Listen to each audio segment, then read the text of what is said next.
Hey, this is Craig with The Front Row, and we're here with Jeremy Clark, who has so many of your amazing covers, comic book imagery, just everything at your booth here. So thanks for having a chat with us real quick. Yeah, no problem at all. Hopefully this is a good introduction for you guys to comic books and kind of what we do around here.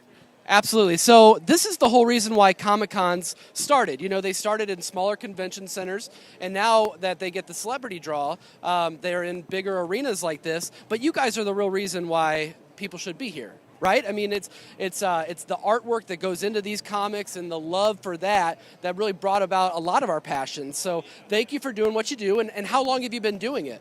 So my first pro gig was 4 years ago, and I got to do a few illustrations for Grimm Fairy Tales and Lady Death and maybe some of these other comics that you may or may not be familiar with.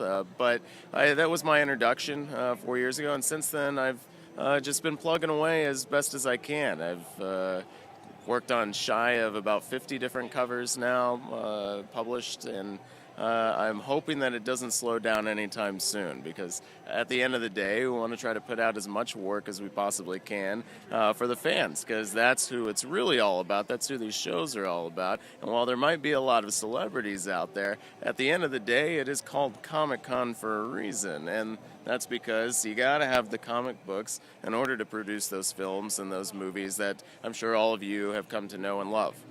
Absolutely. Well, shoot, Logan got a Best Adapted Screenplay nomination from Old Man Logan. Now, granted, the movie and the comic book, a little different, but still. So what's your favorite cover you've ever done? I did a San Diego Comic-Con exclusive variant cover 2 years ago for Zenescope, which looked like this. It was a variant cover that I did for Escape from Monster Island #6, but as you can tell, there's a lot of very interesting, I don't want to say Deadpool references, but there may or may not be those featured throughout it as a really cool kind of unique cosplay homage to some of the more relevant versions that you see featured here on my banner and some of the other things.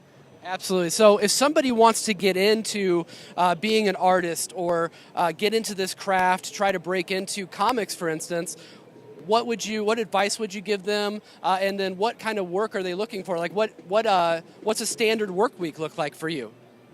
Well, I think everybody has come to familiarize themselves with the covers, and I think all you have to do is really draw a pin-up, and that you're going to instantly get in if it looks fantastic as a cover artist. But really, you have to pay your dues early on. You got to work on sequentials.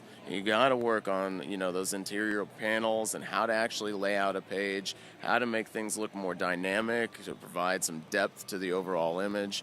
And those are the things that the publishers are actually looking for. Almost anybody can draw a pinup now. It's about how do you set yourself apart from all the other guys that are out there, and the best way to do so is just going back to the fundamentals, working on those interiors and sequentials, and hoping that through that and through some other perhaps indie work opportunities that you can break into the big two and have an opportunity to do work there. That's fantastic. Well, thank you so much. If people want to go find your artwork and maybe purchase some of that, where can they find it? So everything for me is under @JeremyClarkArt. It's my handle for Instagram, Facebook, Twitter.com, pretty much anything. As long as you can remember my name and the word art, then you can probably find me. So @JeremyClarkArt. And now we ask a question of any guest we have. What's your favorite movie? I might catch some flack for this because it's... Just don't say Batman vs. Superman, and I'm good. No, but it is a Zack Snyder film, so that's why I might catch some slack. But Watchmen is my favorite superhero. True comic book. I mean, there were scenes in that movie that were paneled. So fantastic. Well, thank you so much. It was so nice to meet you. Absolutely. Pleasure was mine. Have a great con.